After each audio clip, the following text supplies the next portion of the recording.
Hello everyone. Very good morning to all of you. आज एक नए माह की शुरुआत करते हैं नए करंट अफेयर के साथ। तो दिन की शुरुआत करेंगे 1 अक्टूबर 2022 के इम्पोर्टेंट करंट अफेयर के साथ। पीडीएफ और टेलीग्राम दोनों का लिंक मैंने वीडियो के डिस्क्रिप्शन में दिया हुआ है, तो आप दोनों को वहां से अवेल कर सकते हैं। ध्यान रखिए, ये जो करंट अफेयर हैं डेली के, इन्हें आप डेली ही फॉलो करते हुए चलें, क्योंकि जब पेपर आ जाएगा तो 10 से 15 दिन में आप केवल इतने सारे करंट अफेयर नहीं पूरे कर सकते हो। ये जो करंट अफेयर मैं आपको कराता हूँ, ये Times of India, the Hindu, PIB, Indian Express, Jagran Josh, इन सभी का मिला जुला संगम होता है, या फिर आप बोल सकते हो इन सभी का कंपाइलेशन होता है। तो आने वाले SSC, defence, UPSC, banking, railway, किसी भी एग्जाम के लिए आप इसे पढ़ सकते हो और वहां पर अप्लाई कर सकते हो। आज के करंट अफेयर से पहले बात करेंगे कल के क्वेश्चन की। कल मेरा क्वेश्चन थोड़ा सा रेयर हो सकता है, बट काफी इंटरेस्टिंग क्वेश्चन था, जो कि एंशियंट हिस्ट्री से मैंने पूछा था। क्वेश्चन मेरा यह था कि मौर्य साम्राज्य में जो कृषि अधीक्षक हुआ करता था उसे क्या कहा जाता था। अंग्रेजी में सुपरिटेंडेंट ऑफ एग्रीकल्चर आप बोल सकते हो। मतलब एक ऐसा अधिकारी जो कि एग्रीकल्चर से जुड़े हुए सारे प्रावधानों का ख्याल रखता हो। तो इसको कहा जाता था सीता अध्यक्ष। क्या कहा जाता था? सीता अध्यक्ष।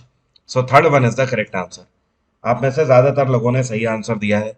मैंने इसके बारे में कल रात को ही आपको पोस्टर के थ्रू इन्फॉर्म कर दिया था। थोड़ा सा यहाँ पर और नजर डालते हैं। जैसे कि मौर्य साम्राज्य में एग्रीकल्चर अधिकारी को सीताध्यक्ष कहा जाता था। मीजर ऑफिसर जो हुआ करता था, मतलब जो नाप तोल का ख्याल रखता था, उसको पौथवाध्यक्ष बोला जाता था। जो टोल टैक्स वसूल करता था उसे शुल्काध्यक्ष बोला जाता था। और जो लोहे के सामानों का रख रखाव करता था, मतलब इंचार्ज ऑफ आयरन हुआ करता था, उसे लोहाध्यक्ष बोला जाता था। तो ये बहुत इंपॉर्टेंट है, ध्यान रखिएगा। अब चलिए शुरू करते हैं आज के करंट अफेयर। जो आपको पिक्चर में दिख रहे हैं, इनका नाम है एलिड किपचोक। इन्होंने बर्लिन मैराथन 2022 जीत ली है।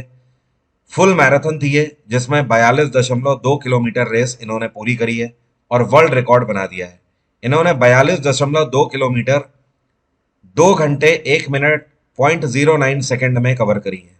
तो ये कौन से देश के खिलाड़ी हैं? तो किपचोक खिलाड़ी हैं केनिया के। और इनके द्वारा खुद का ही रिकॉर्ड तोड़ा गया है। इन्होंने पहले भी साल 2018 में रिकॉर्ड बनाया था। बस अंतर इतना था कि सेम किलोमीटर इन्होंने तय किए थे 2 घंटे 1 मिनट 39 सेकंड में।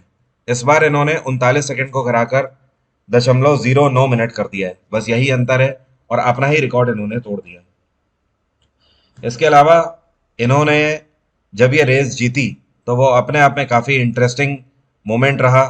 इन्होंने सबके साथ सेल्फी वगैरह ली, अपने पेरेंट्स के साथ, अपने मेंटोर के साथ, क्योंकि जो अगला व्यक्ति था, जो रनर अप था, जो इनके जस्ट बाद था, उसने रेस पूरी करी है इनकी रेस पूरी करने के लगभग 4 मिनट 48 सेकंड के बाद, या फिर आप ऑलमोस्ट बोल सकते हो 5 मिनट के बाद।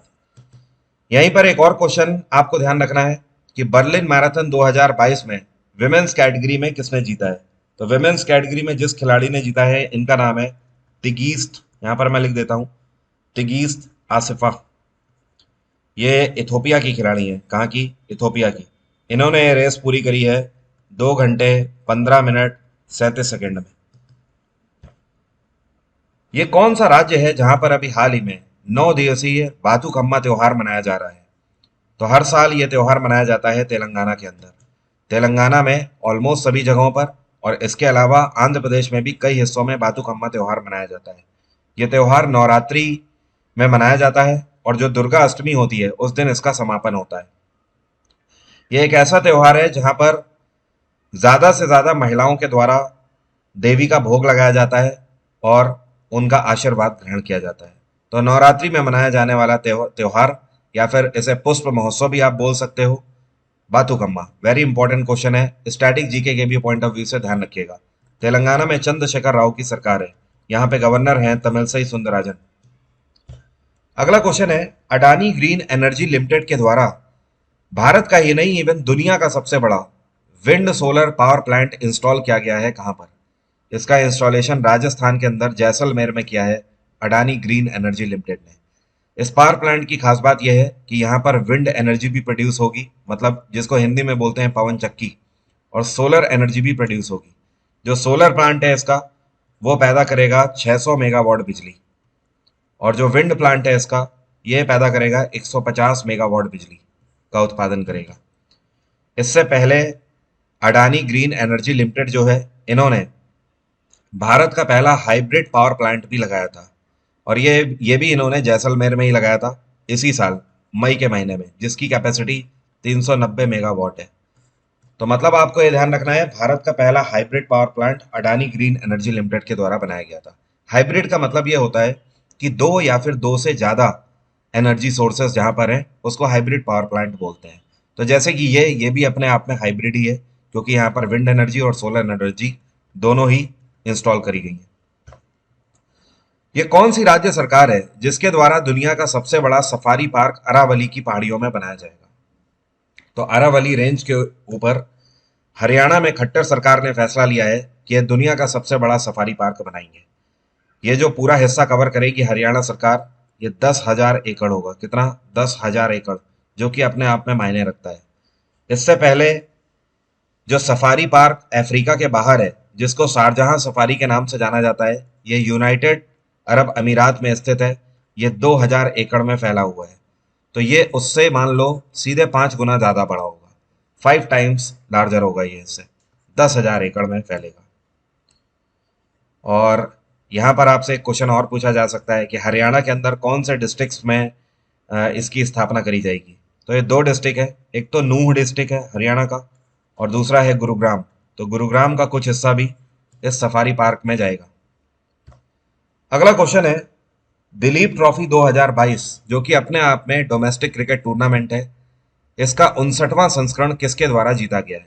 तो इस बार दिलीप ट्रॉफी 2022 को जीता है वेस्ट जोन ने। फाइनल में वेस्ट जोन ने साउथ जोन को हराया 294 रनों से, 295 रन्स। इस बार इसका वेन्यू था कोयम्बटूर। कोयम्बटूर कहाँ पड़ता है? ये तमिलनाडु में पड़ता है। और कोयम्बटूर के अंदर एक कॉलेज ग्राउंड है जिसको बोलते हैं एसएनआर कॉलेज ग्राउंड, जहां पर इसका फाइनल खेला गया। प्लेयर ऑफ द सीरीज जो खिलाड़ी रहे हैं, इनका नाम है जयदेव, यहाँ पर मैं लिख देता हूँ जयदेव उनादकत। उनादकत ये वेस्ट जोन के ही खिलाड़ी हैं। तो ये रहे player of the series. Player of the match अगर बोला जाए तो ये रहे यशस्वी जायसवाल। यशस्वी जायसवाल, इन्होंने एक इनिंग में 265 रन मारे हैं, डबल सेंचुरी, जिसकी वजह से मैन ऑफ द मैच रहे हैं। दिलीप ट्रॉफी का पहला संस्करण 1961 से 62 के सत्र में खेला गया था, फर्स्ट एडिशन। अगला क्वेश्चन है, अभी हाल ही में फिकी ग्लोबल स्किल समिट 2022 का 13वां संस्करण किसके द्वारा इनॉग्रेट किया गया है? इसका उद्घाटन एजुकेशन मिनिस्टर धर्मेंद्र प्रधान के द्वारा किया गया है। धर्मेंद्र प्रधान इस टाइम पे skill development and entrepreneurship minister भी हैं। ये जो फिकी ग्लोबल स्किल समिट को आयोजित किया गया है, इसका मेन उद्देश्य है पूरे भारत भर में युवाओं को एंटरप्रेन्योरशिप में बढ़ावा देना, और साथ में एजुकेशन में हाई क्वालिटी एजुकेशन प्रोवाइड करना, जिससे कि केवल भारत ही नहीं दूसरे देशों के भी छात्र भारत में आके हायर एजुकेशन प्राप्त कर सके। इस बार इट समिट की 2022 की थीम थी education to employability making it happen. अभी हाल ही में किसके द्वारा गांधीनगर से मुंबई तक जाने वाली वंदे भारत एक्सप्रेस का उद्घाटन किया गया गांधीनगर में? तो इसका उद्घाटन प्रधानमंत्री नरेंद्र मोदी के द्वारा किया गया। प्रधानमंत्री नरेंद्र मोदी इस टाइम पर 2 दिवसीय यात्रा पे हैं गुजरात की। यह भारत की तीसरी वंदे भारत एक्सप्रेस है, ये चीज ध्यान रखिएगा। पहली वंदे भारत एक्सप्रेस जो है, ये नई दिल्ली से लेकर माता वैष्णो देवी कटरा तक चलाई गई थी। दूसरी जो है वंदे भारत थी, ये चलाई गई थी वाराणसी से लेकर नई दिल्ली तक, और अब तीसरी चलाई गई है जो कि गांधीनगर से मुंबई को कनेक्ट करेगी। ये गांधीनगर से चलेगी सुबह 10 बज के, माफी चाहता हूँ, ये मुंबई से चलेगी सुबह 6 बज के 10 मिनट पर, मतलब 6:10 AM आप बोल सकते हो ये चलेगी। और ये गांधीनगर पहुंचेगी कब? तो ये पहुंचेगी 12:30 बजे दोपहर के, 12:30 PM पे। मतलब एक तरीके से आप बोल सकते हो 6 घंटे 20 मिनट का ये समय लेगी मुंबई से गांधीनगर तक कनेक्ट करने में। इस ट्रेन की खास बात यह है कि इसमें 16 बोगियां होंगी और एक बार में 1128 पैसेंजर इसमें आ सकेंगे। और इसके 3 स्टॉपेज होंगे बीच में। एक तो होगा आपका अहमदाबाद, दूसरा होगा सूरत, और तीसरा होगा वडोदरा। केवल 3 स्टॉप इसके होंगे बस। और इसकी एक और खास बात है, यह सप्ताह में 6 दिन चलेगी, 6 डेज, संडे को ऑफ रहेगी। इसको बनाया गया है इंटीग्रेटेड कोच फैक्ट्री के द्वारा, ICF। और इस ट्रेन की खास बात यह है कि ये 80% इंडिजिनस है। 20% ही केवल इसमें दूसरे देशों के इक्विपमेंट्स हैं, जापानीज इक्विपमेंट्स हैं। बाकी 80% ये इंडिजिनस है। अगला क्वेश्चन है, राष्ट्रीय महिला आयोग की पहली अध्यक्ष जो थी, इनका अभी हाल ही में निधन हो गया। इनका नाम क्या है? तो इनका नाम है जयंती पटनायक। अभी हाल ही में इनका निधन हो गया है। यह महिला आयोग में पहली अध्यक्ष के रूप में अपॉइंट करी गई थी 1992 में। 1992 से लेकर 95 तक इन्होंने सर्व किया है chairperson of national commission for women के रूप में। इसके अलावा ये फार्मर MP भी थी, मेंबर ऑफ पार्लियामेंट। और इनका निधन उड़ीसा के भुवनेश्वर में हुआ है अभी हाल ही में। अभी latest I Hurun India 40 and under self made rich list 2022 की जारी करी गई है। तो हुरून के द्वारा ये जो लिस्ट जारी करी गई है, इसमें भारत के ऐसे अमीर व्यक्ति जो कि सेल्फ मेड रिच हैं, इनका नाम शुमार किया गया है। तो इसमें टॉप किया है किसने? तो इसमें टॉप करने वाले हैं निखिल कामत। निखिल कामत कौन है? तो एक कंपनी है जीरोदा, ये ऑनलाइन ट्रेडिंग कराती है। इस कंपनी के ये फाउंडर है और इनकी वेल्थ है इस टाइम पे 17,500 करोड़। सेकंड नंबर पे भावेश अग्रवाल रहे हैं, ओला इलेक्ट्रिक के फाउंडर हैं, 11,700 करोड़। और तीसरे नंबर पे दिव्यांग तुराकिया हैं, जो कि इन्वेस्टमेंट कंपनी चलाते हैं, 11,200 करोड़ इनकी वर्थ है। बाकी आप देख सकते हो टॉप 10 में कौन कौन है यहाँ पर। इसमें इंपॉर्टेंट ये भी हैं रितेश अग्रवाल, पहले काफ़ी ऊपर थे, लेकिन अभी ये इस लिस्ट में 7वें नंबर पर हैं, ओयो के फाउंडर हैं। और बिनी बंसल का भी ध्यान रखिएगा, ये भी इंपॉर्टेंट है, फ्लिपकार्ट के फाउंडर्स में से एक आते हैं। और हर्षिल माथुर और शशांक कुमार का भी ध्यान रखना, रेजर पे, ये भी कुछ टाइम पहले न्यूज में थे। अगला क्वेश्चन है, वर्ल्ड मैरीटाइम डे कौन से दिन मनाया गया? ये दिवस हम लोग मनाते हैं 29 सितंबर को। इस दिवस को मनाने के पीछे का उद्देश्य ये है कि मरीन पॉल्यूशन को बिल्कुल जीरो करना। और ये तब हो पाएगा जब हम हमारे मरीन हैबिटेट्स में यूज होने वाली मशीनों का ख्याल रखें। जैसे कि हम मरीन हैबिटेट्स में, समुद्रों में इस तरीके की कोई भी चीज यूज ना करें जिससे कि पॉल्यूशन पैदा हो, तब जाकर इसको कंट्रोल कर पाएंगे। इस बार 2022 की थीम थी new technologies for greener shipping. अगला क्वेश्चन है, international day of awareness of food loss and waste कौन से दिन मनाया गया? तो ये दिवस मनाया गया है 29 तारीख को। इसको भी 29 को, परसों के ही दिन मनाया गया। इस बार 2022 की इसकी थीम थी stop food loss and waste for the people for the planet. इस दिन को मनाने के पीछे का मेन उद्देश्य ये है कि लोगों में जागरूकता पैदा हो कि वो खाने की चीज़ों का नुकसान ना करें। आप प्लेट में उतना ही खाना लें जितना आपको खाना हो, या फिर अगर कहीं पर भी कोई भी खाद्य पदार्थ है तो उसे संरक्षित करके रखें। एग्जाम्पल के तौर पर कई बार ऐसा होता है कि बहुत सारा अनाज होता है, उसे लापरवाही की वजह से उसमें घुन लग जाता है, कीड़ा लग जाता है, या फिर बारिश में वो गल जाता है अनाज। तो ऐसी चीज़ें ना होने पाए, क्योंकि हंगर इंडेक्स में हम काफ़ी ऊपर हैं। तो उन सारी चीज़ों को रिड ऑफ किया जा सकता है तब जब हम खाद्य पदार्थों को संरक्षित करके रखें। अगला क्वेश्चन है, अभी हाल ही में ग्लोबल इनोवेशन इंडेक्स 2022 लॉन्च किया गया है, जिसमें भारत ने कौन सी रैंक सिक्योर करी है? भारत ने एकदम से फिर से लंबी छलांग लगाई है। 2021 में हमारी रैंक थी 46। इस बार भारत ने सीधे 6 पायदान लांघ दिया है। 40वीं रैंक है इस बार भारत की। इस इंडेक्स में दुनिया भर के 132 देशों को शुमार किया गया है, जिसमें हमारी 40th रैंक है। देखिए, ग्लोबल इनोवेशन इंडेक्स का मतलब यह है कि इसमें कंट्रीज को रैंकिंग इस आधार पर दी जाती है कि कौन सा देश सबसे ज्यादा और अच्छी इनोवेशंस कर रहा है। तो इसमें टॉप करने वाला देश है स्विट्जरलैंड, नंबर 1 पे रहा। नंबर 2 पे अमेरिका है, तीसरे नंबर पे स्वीडन है, चौथे पे ब्रिटेन है और पांचवें पे नीदरलैंड है।